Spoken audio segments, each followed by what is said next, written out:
너 성결케 위해 내 머리 숙여.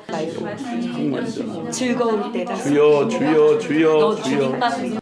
예, 저는 오늘 욥기서 42장 의 말씀.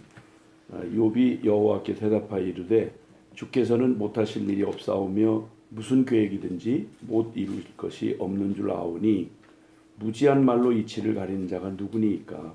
나는 깨닫지도 못한 일을 말하였고 스스로 알 수도 없고 헤아리기도 어려운 일을 말하였나이다. 욥기서 마지막 그 장에 이제 이르면서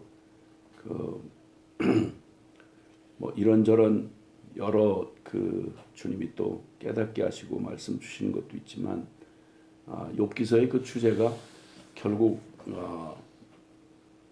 선과 악에 대한 지혜, 그것에 대한 얘기였더라고요. 그러니까 왜 의인에게 고난이 있는가? 기본적인 인간의 도덕성을 기준으로 생각해도 무엇이 선이고 무엇이 악인가 하는 그런 이제 일반적인 그러한 그 판단이 가능한, 그걸 공유하고 있는 인류 보편적인 양심으로 생각할 때 뭐가 선이고 뭐가 악인가 하는 정도의 기준이 분명히 서 있다는 건 확실히 알 수 있는 일이고, 왜냐하면 다 하는 말마다 맞는 말이니까. 그런데 또 난해한 것은, 그래서 악은 옳지 않으니까 악이 고통을 당하고 징벌을 받는 건 이해하겠는데, 그런데 의가, 선이, 어떻게 선하신 하나님이, 도덕의 기준을 세우신 그 하나님이 어떻게 의인에게 고난을 주실 수 있어? 이런 이 질문이 욥기서 전체에 이제 아마 인간에게 마지막 질문일 것 같아요. 선과 악이 이제 도대체 왜 의인에게 고난을 허락하십니까? 우리의 상식으로는 그게 아닌데, 그러니까 억지로 갖다가 이제 꿰어 맞춘 새 친구들의 억지 추측. 너 욥 반드시 넌 분명히 네가 알고 우리가 아는 바에 너는 의인인데, 그런데 이렇게 하나님 앞에 말할 수 없는 고통을 당한다는 건 있을 수가 없어. 필경이건 네가 뭔가 숨겨놓은 죄가 있어. 너 솔직히 투설하고 회개하고 얼른 정직히 이실직고 해. 그러면 하나님이 그 말대로 인과응보대로 그 선한 사람에게, 의로운 사람에게 복을 주시겠지. 뭐 이런 논쟁. 요거보다 조금 더 낫다고 하는 욥은 너네한테 말할 가치가 없어. 나는 하나님 앞에서나 사람 앞에서나 떳떳해. 그렇게 말해놓고 이제 하나님 앞에 막 이제 드디어 질문을 쏟아내기 시작합니다. 왜 이렇게 하셨냐고. 왜 이 까닭 없는 고난을 내게 주시느냐. 뭐 이런 질문을 막 쏟아내고, 하나님을 향해서 질문을 쏟아내고, 이렇게 하던 끝에 아주 침묵하시는 하나님이, 침묵 끝에 이제 드디어 38장부터 이제 이 42장에 이르는 장은 침묵하시던 하나님께서 그 속 시원하게 그 즉답 형식으로 답을 해 주실 거라고 기대를 했는데, 놀랍게도 주님의 대답은 질문이었습니다. 질문을 하는, 인간이 하나님 앞에 쏟아붓는 질문. 어떻게 이럴 수가 있어요? 이건 웬일이에요? 도대체 하나님이 의로우시고 하나님이 공평하신 분이라면 어떻게 이럴 수 있어요? 이 모든 질문은 이제 수준 차이는 좀 있을지라도 새 친구들의 그런 질문부터 해서 욥의 질문에 이르기까지 모두 인간이 하나님 앞에 하는 질문이었더라고요. 가만히 생각해 보니까 제 삶에도 계속해서 어렵다, 힘들다 뭐 이런 건 물론 육체의 어려움이야. 그건 어려움으로 또 하고 지나가면 되는데, 사람을 끝까지 놓아주지 않는 고통스러운 건 이제 정신적 고통이라고 하고, 좀 더 깊이 가면 영적 고통이라고 그러는데 그 고통은 다른 게 아니라 해답이 안 나는 뭔지 잘 모르겠는 거예요. 도대체 뭐가 어디서부터 잘못됐고 왜 이런 결과가 왔으며 도대체 하나님은 어떻게 하지 않으시는 건가? 대답 좀 속 시원하게 묻는 즉답, 즉문 즉답 뭐 이런 식의 말처럼 물은 그걸 좀 내가 알고 싶어하는 그걸 좀 대답해 주셨으면 좋겠는데 그런데 대답을 안 해주시는 거예요. 잠잠하신 중에 모든 질문이 다 쏟아져 나오는데 그 쏟아져 나오는 질문에 놀라운 주님의 대답은 거꾸로 질문을 하시는 거였어요. 그 질문을 하시면서 그 욥기서 38장 2절에 보니까 무지한 말로 생각을 어둡게 하는 자가 누구냐? 무지한 말로 생각을 어둡게 하는 자가 누구냐? 이 스스로 지혜 있다고 하는 사람들이 자기 논리에 충실하죠.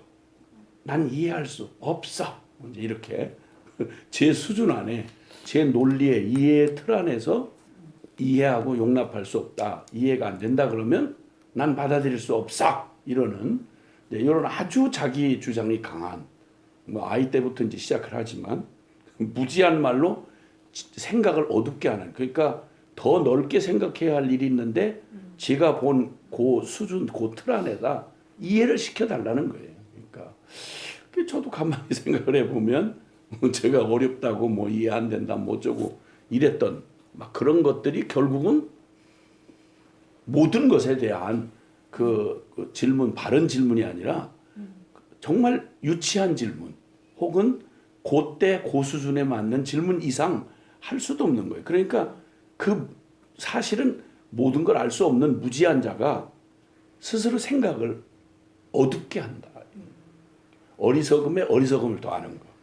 그러니까 인간 중심의 그러한 사고라는 것, 생각한다는 것. 인간을 달리 말하면 생각하는 존재다. 이렇게 짐승과 구분한다면 이제 생각하는 존재다.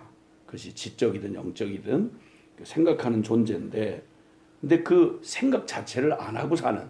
그래도 여기 등장하는 사람들은 인류 중에 뽑히고 뽑힌 인간답게 질문할 줄 아는 사람들인데, 근데 질문을 숙제 안 하고 사는 본능으로 사는 먹고 마시고 시집가고 장가가고 사고 팔고 그냥 성질내고 싸우고 뺏고 뺏기고 뭐 이런 본능으로 사는 사람들 생각이 없이 사는 사람은 그 생각이 없는 그 자체가 아주 폭망하는 길이 되고 근데 이제 질문을 하긴 하는데 질문을 무척 막 철학적 고심을 하고 막 신학적 고뇌를 하고 그 질문을 하긴 하는데 그 질문을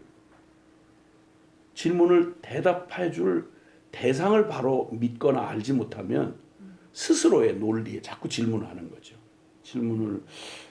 사람에게 질문을 서로 사람에게 대답을 얻기 위해서 막 지혜의 논쟁, 신학 논쟁, 뭐 철학 논쟁 이런 논쟁을 사람끼리 치고받으면 대답이 나오겠냐? 그건 나올 수가 없는 어리석은 일인 거죠. 거기에 해당하는 사람들에게 지금 물으시는 말씀이 무지한 말로 생각을 어둡게 하는 자가 누구냐? 너는 대장부처럼 허리를 묶고 그러니까 말하면 내 실력을 있는 것 완전 부장하고 너 내 앞에서 서서 대답해 봐라 이런 말씀이죠.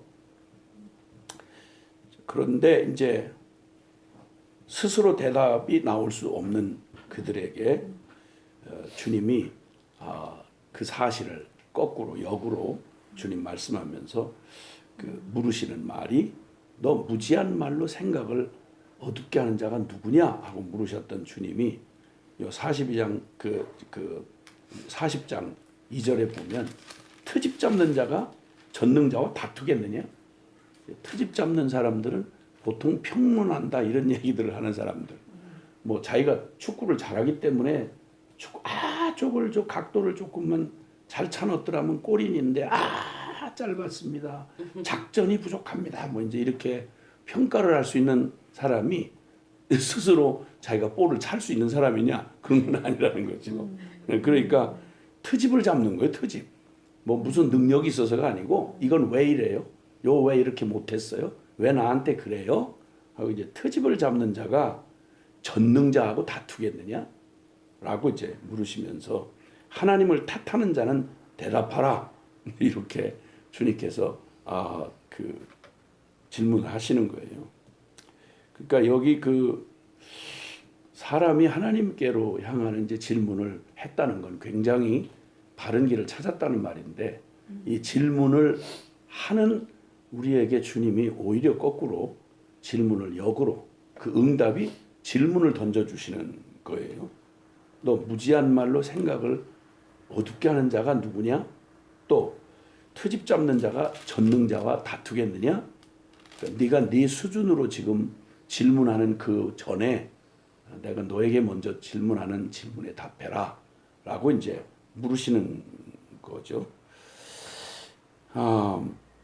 그러면서 그렇구나. 처음 이 선악을 알게 하는 나무의 열매를 먹은 게 하나님 되심을 도전하는 거가 됐잖아요. 피조물인데 창조주한테 선과 악을 분별하는 자리를 내달라. 그 말은 내가 왕이 되겠다, 내가 하나님이 되겠다, 이런 말이고, 생각하는 게 인간의 특성이라고 그러면 생각의 그 결정, 선과 악을 구분할 수 있는 생각을 가지고 있다, 이런 생각을 하는 게 스스로 하나님이라는 증거가 반증이 되는 것처럼, 그런 존재가 아닌데 피조물인데, 그리고 또 무지한 자죠. 왜? 생각을 넣어주기 전에, 하나님이 생각할 수 있는 능력을 넣어주기 전에 생각할 자가 없으니까, 그래서 생각할 수 있는 힘을 넣어준 분이 바로 주님이신데, 그 주님께서 물으시는 말씀, 그러면서 이제 참 성경의 대주제라고 할 수 있는 두 가지 질문이 생각이 났어요. 첫째는 사람아, 아담아, 네가 어디 있느냐? 이게 하나님이 사람에게 하신 첫 번째 질문. 인류가 들어야 될 너 누구야? 그 말이에요. 하나님 앞에 따지고 들고 뭐 이해가 이치에 맞는다 안 맞는다 이러면서 막 하나님 앞에 대드는 이 겁없는 이런 일들이 조금 더 확대가 되면 신학적 탐색 축으로 하나님을 그 신학의 틀 안에서 완전하게 이해해 보겠다라고 하는 이 오만이 이 결론으로 사실은 나야죠. 이렇게 시작됐으나 넌 누구야? 라고 묻는 말이 욥기서에서 주님 주시는 결정적인 대답, 응답이자 질문이에요. 너 욥 누구냐? 너 무지한 말로 생각을 어둡게 하는 자가 누구야? 트집 잡는 자가 전능자와 다투겠느냐 하고 물으신 이 말에 욥의 대답이 비로소 이렇게 말해요. 42장 3절에 무지한 말로 이치를 가리는 자가 누구니까? 자기라는 말이에요. 자기라는 말. 주님의 물으셨던 그 말에 자기가 대답하면서 그놈이 누구겠어요? 하나님 바로 저입니다. 무지한 말로 이치를 가리는 자가 바로 이 욥입니다. 나는 깨닫지도 못한 일을 말하였고 스스로 알 수도 없고 헤아리기도 어려운 일을 말하였습니다. 제가 안다고 하는 모든 지식이 나도 모르는 말을 그냥 배운 말을 떠들 뿐이었습니다. 주님 정말 회개합니다. 그러니까 여기서 무언의 질문이 되는 너는 누구지? 하고 하는 말입니다. 이해할 수가 없어요. 어쩌면 그럴 수가 있어요. 난 싫어요. 몰라요. 난 그런 일에는 난 순종할 수 없어요. 이러고 때를 쓰는 저 볼기를 맞아야 될 7살짜리 그 미운 7살처럼 인간 최고의 인간이라고 하는 작자가 이제 혹시 나 아니었나? 넌 누구지? 그랬더니 저 비쳐나오니 무엇으로 주께 대답하겠습니까? 전 손으로 입을 가릴 뿐입니다. 1차적으로 무릎이 꺾이면서 대답한 말이고, 그냥 끊임없이 주님의 말씀이 너 이거 아느냐? 너 있었어 거기? 내가 그거 열었어? 내가 그거 매달아 놨어? 끊임없이 막 주님의 질문이 막 그 침묵하시던 하나님의 질문이 말씀이 없어서 할 말이 없어서 가만히 있었던 게 아니라 주님이 이제 모든 실력을 다 드러내게 한 다음 주님께서 드디어 그래? 내가 묻자 너한테. 그 중에 한마디도 대답할 수 없는 말을 38장부터 41장까지 하시더라고요. 하나님 앞에 맞서서 신학적 철학적 이러면서 하나님 앞에 맞서가지고 제 이론이 그 무지한 말로 이치를 어둡게 하는 이런 어리석은 짓을 인류 역사의 최고의 지성인내 하는 사람들이 저지른 일입니다. 그러면 인류 역사의 최고의 지성인 그들은 그렇고 나는 택도 안 되는 생각할 틀도 못 가진 내가 주님 앞에서 얼마나 어처구니 없는 일을 저질렀나 라는 생각을 해보니까 참 이거 완전히 진짜 주님의 그 참 존귀 지으셨으니 망정이지 안 그러면 진짜 짐승만도 못한 짓을 했구나. 시편 49편에 있는 말씀처럼 20절 말씀처럼 존귀에 처하지만 깨닫지 못하는 자는 멸망하는 짐승과 같다. 뭐 빼도 덜도 더도 할 수 없는 정확한 진리의 말씀인 거죠.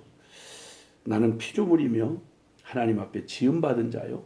내가 생각할 수 있다고 하는 이 생각의 근거도 시작이 어딘고 하니 이 지혜가 시작된 그 지점이 어디냐면 하나님이 생각할 수 있는 그걸 불어넣어 주셨기 때문에 생각을 할 수 있는 거니까 더 말할 것이 없는 그런 것임을 이제 깨닫게 되면서 스스로 거둬들이고 42장 6절에 보면 막 그냥 되나게나 막 질문을 막 쏟아놓았던 그리고 막 하나님 법적에서 내가 한번 따져보겠습니다. 막 트집을 잡고 막 몸부림을 하던 욥이 그 모든 말들을 쏟아놓은 말을 다 거둬들이고 티끌과 재 가운데 엎드려가지고 회개하나이다.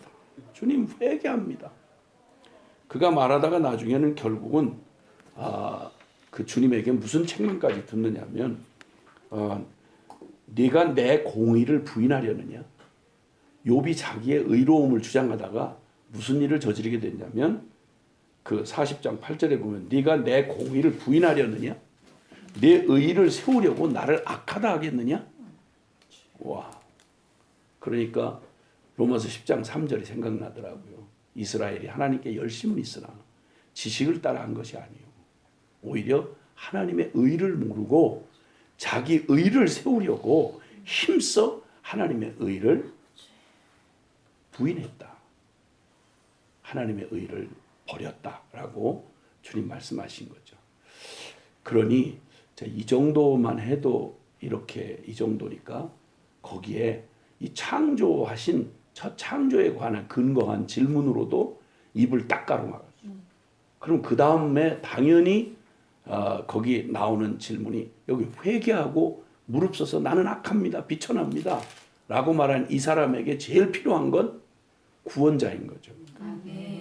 그러니까 주님의 두 번째 질문은 누가 여기 그 구원자를 상징하는 희생의 그 회개의 번제를 드리라고 해요.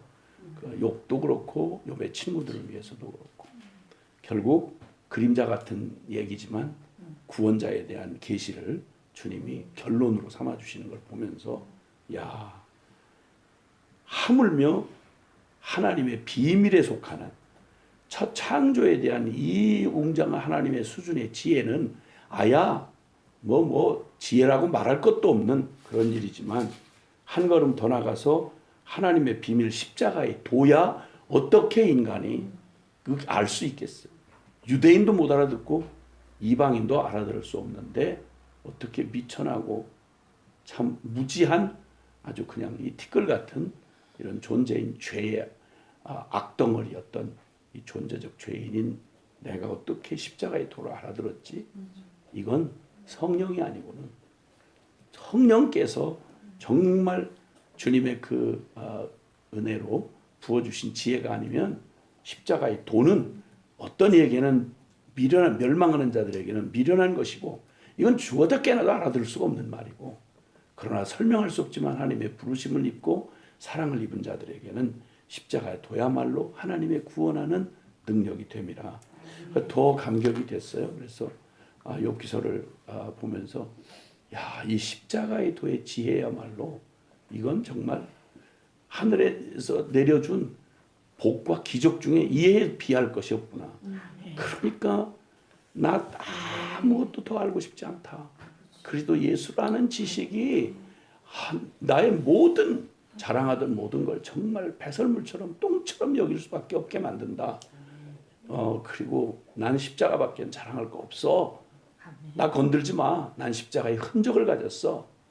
나는 없어. 내 안에 오직 그리스도만 있어.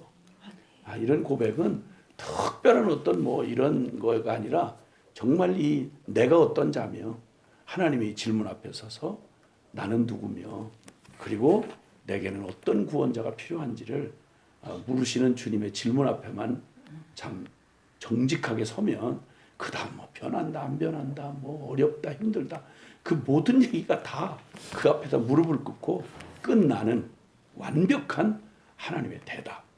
이 두 대답 질문 앞에 세워주신 하나님을 찬양하면서 다시 한번 감사하는 그 묵상이